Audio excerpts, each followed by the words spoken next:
আর ভাল লাগতেছে না ভাই, বরবাদ দেখছি আবার যে ওই রকম বরবাদের পরিচালকের ছবি আনো, শুনতেই তো মনটা শীতল হয়ে যায়। বাংলা চলচ্চিত্র ইতিহাস ঘটাইছে বরবাদ, যতবার দেখছি ততবারই ফিলিংস হয়েছে। বরবাদের দাগ এখনো কাটে। এই বরবাদ ছবিটা যে কিভাবে করলো, বাংলাদেশে সাকিব খানের পিছে এত শত্রু, পাইরেছি না হইলে আরো 10 কোটি টাকা ইনকাম করতো। অনেক ছবি রোজারিদের ছবি কুরবানিতে চলে, ওই যে গরিব ফকুন্নি হলগিনা যেগুলো আছে না, 20-30 হাজার টাকা দিয়া 10,000 টাকা দিয়া দেয়, ওই গরিব হল আমি দেখছি ওগিনা আমি কমু না, এত প্রশংসা করা পারুম না। বাংলাদেশে 3 মাস কোন হলে ছবি চলবো এইরকম সিনেমা এখন পর্যন্ত হয় না। এদের মেয়ে জোসনার আমলে ছিল 1500 সিনেমা হল, পিছনের যত সাকিব খানের ছবি আছে সব রেকর্ড ফেল করে দিচ্ছে বরবাদে। মানি ব্যাটে বলে একবারে মিলা গেছে, যেরকম পরিচালক ওই রকম নায়ক। দেখেন একটা কি শার্ট বানাইছে আরিয়ান মির্জা, মানে ওইটার লেগে আলাদা মার্কেটে দিচ্ছে, খালি ওই শার্ট বেচে আরিয়ান মির্জা। এই জিল্লু মাল দেয়, প্রেম ভালোবাসা, এই রোমান্টিক, প্রতারণা, এই সত্য, এই মিথ্যা, মানে সবকিছু বরবাদের মধ্যে আছে, ফুল একটা প্যাকেজ।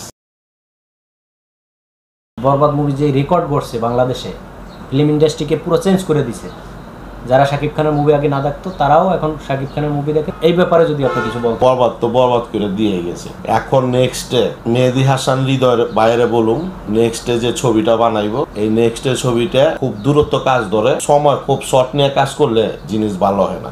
আর উনি কিন্তু এক সাক্ষাৎকারে বলছে, কথাটা ভালো লাগছে, যে আমার ছবি আমি লেট করে সময় নিয়ে করব। বাংলা চলচ্চিত্র ইতিহাস ঘটাইছে বরবাদ, নেক্সটে বরবাদের রেকর্ড ভাঙতে হইলে এই এনার্জি প্লাস রিয়েল এনার্জি, এই হাউজিং এর তেনে ছবি বানাইতে হইব, এই হাউস তেনে রিয়েল এনার্জি প্রোডাকশনের তেনে।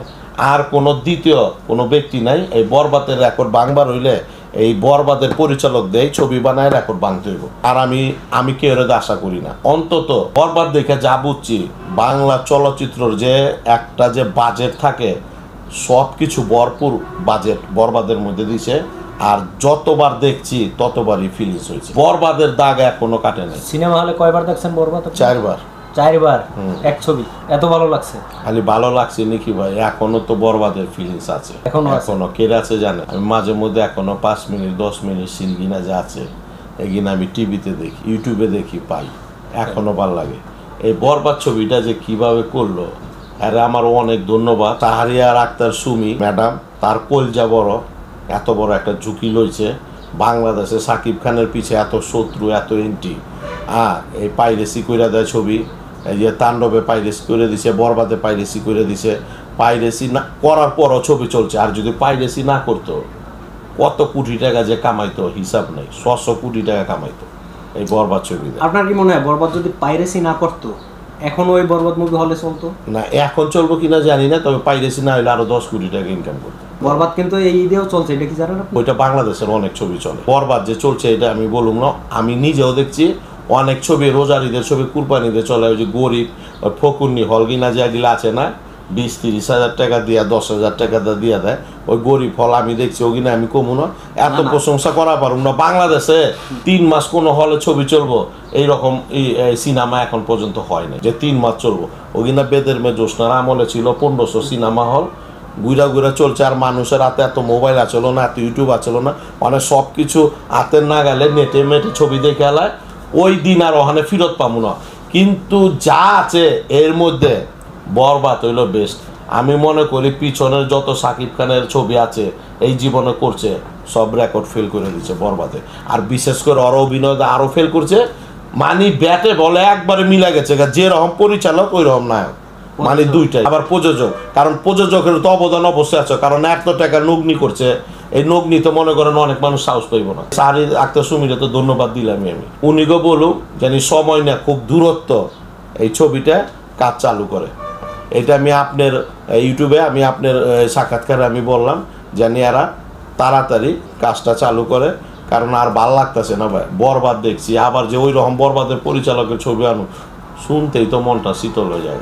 মানে আবার আসতেছে, এইটা তো হ্যাঁ ধন্যবাদ দেওয়া উচিত যে আবার আসতেছে। বরবাদ মুভির ক্ষেত্রে সবচেয়ে বেশি অবদান হলো প্রযোজকের। অন্যান্য প্রযোজকরা তো টাকা পরিচালকরা দিয়েই শেষ। ভাই আপনি 3 অর্ডারে কেউ ফালায় পারবেন, টাকা থাকলে কি সব কিছু হয় না। প্রযোজকের যেরকম অবদান, টাকা লগ্নি করছে। আর পরিচালক যদি চিন্তা, যদি মেধা দিয়া বুদ্ধি দেয় কাজটা না করতো, তাহলে তো আপনার ছবি এত জায়গা উঠতো না। আর সাকিব খান যদি এই অভিনয় না করে এই বরবাদের মধ্যে মনে করেন অন্য নায়ক দিত, আপনি কি বিশ্বাস ফুটায় পারতো? না, শাকিব খানের মতো এই অভিনয় করা। এখানে রিয়েল এনার্জি প্রোডাকশন হাউস এমন একটা ইমেজ তৈরি করছে, সেটা হলো এই পরিচালক যদি অন্য হাউসে যাইয়া সিনেমা করে বরবাদের মতো সিনেমা বানাইতে পারবে না। একমাত্র কারণ মানুষ বলতেছে যে এই যে প্রোডাকশন হাউস, এরা একদম শুরুর থেকে টাকা তো দিছে যেখানে যেখানে যা লাগছে, এবং তারা নিজেরাও ইনভলভ ছিল যে কোনো কিছু চাই না, কোনটা লাগবে করো, মানে সবসময় সাথে ছিল। আমরা পাইছি, আমরা নিজেরাও দর্শক হিসাবে এই বরবাদে সব পাইছি, ভরপুর ভরপুর পাইছি। যেরকম গান, যেরকম লোকেশন, যেরকম কাপড় চোপড়, দেখেন একটা কি শার্ট বানাইছে আরিয়ান মির্জা, দেখছে ওখানে ওইটার লেগে আলাদা মার্কেটে দিচ্ছে, খালি ওই শার্ট বেচে।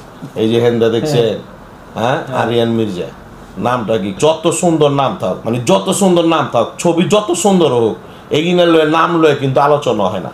ওহে একটা নায়কের মধ্যে শিমুল থাকলো, আর একটা নায়কের নাম রাজু থাকলো, আর একটা নায়কের নাম আজাদ থাকলো, কিন্তু কি হইলো ওহে কিনা ছবি যত ভালো ছবি লয় হয়। আর বরবাদ ইমন একটা প্যাকেজ, আরিয়ান মির্জা নামই একটা আলাদা, এই জিল্লু মালদে নামই আলাদা, মানে সবকিছু ভরপুর, সবকিছু ভাইরাল, পোশাক ভাইরাল, ডায়লগ ভাইরাল, গান ভাইরাল, সব ভাইরাল, নাম ভাইরাল, সব ভাইরাল। বরবাদের মধ্যে একটা প্যাকেজ, সব ভরপুর। পরিচালকেরও অবদান, নায়ক শাকিব খানের অবদান, যে লগ্নি করছে সাহারি আক্তার সুমি আপা, তারও অনেক অনেক ধন্যবাদ। নেক্সটে উনি আসতেছে, এটা শুনতাছি, আমরাও তার নিমন্ত্রণ জানাইলাম। তিনি জানি খুব দূরত্ব আসে আমাদের মাঝে, রোজার ঈদ নিয়ে একটা সুন্দর বিনোদন আমরা যেন উপভোগ করতে পারি। যেরকম বরবাদে করছি, আমরা আশা করুম বরবাদের চেয়ে ভালো কিছু সামনে, আর আশা করতেই পারি। উনি যেহেতু দিছে আমাকে এত বড় একটা প্যাকেজ, উনির কাছে আশা করুন না কার কাছে আশা করুন বলেন আপনি? সাহারি আক্তার সুমি আর মেহেদি হাসান হৃদয় ভাইয়ের কাছেই তো আশা করুন, কারণ তারা তো আমাকে নিরাশ করে নাই, আমাকে ফুল প্যাকেজটা আমাকে দিছে। বরবাদ এত একটা সুন্দর ছবি, একটা বাস্তব ছবি। বরবাদ বরবাদ সবটি আচার ব্যবহার, আদিপ মির্জা ছেলে, আরিয়ান মির্জা, নিশা সদাগরের একটা পার্ট, সাকিব খানের একটা পার্ট, নায়িকা ঋতিকা পলের আর একটা পার্ট, এই রেসারেসি, এই প্রেম ভালোবাসা, এই রোমান্টিকি, এই প্রতারণা, এই সত্য, এই মিথ্যা, মানে সব কিছু বরবাদের মধ্যে আছে, ফুল একটা প্যাকেজ। বরবাদ হচ্ছে ভালো আশা করতেই পারি, তাদের কাছেই করতে পারি, অন্য কেউ বর্তমানে চলচ্চিত্র যে অবস্থা এত বড় আশা করা যায় না। শিরিন ম্যাডাম উনি তো বলছে যে সামনে যে প্রজেক্ট আসতেছে ওই মুভির সামনে বরবাদ মুভিকেও ছোট মুভি মনে হবে। উনি বলতে পারেন, অবশ্যই রাইট আছে, উনির দিক দিয়ে উনি রাইট আছে 100%, 100% অবশ্যই বিশ্বাস করি। কারণ যে মানুষ এই চলচ্চিত্র রিটারে ইতিহাসটারে ঘুরা ফেলাচ্ছে বরবাদ দেয়, সামনে উনি এই কথা বলবে, আর উনিটা আমরা আশা করতেই পারি। উনি রাইট আছে তো আশা করতেই পারি। সবকিছু ঘোষণা দেব সুন্দর আলোচনার মাধ্যমে। তাদের প্রচারণাটাও খুব সুন্দর আছে, তাদের প্রচারণাটা আগের চেয়ে বরবাদের চেয়ে ভালো কিছু আমরা সামনে আশা করতে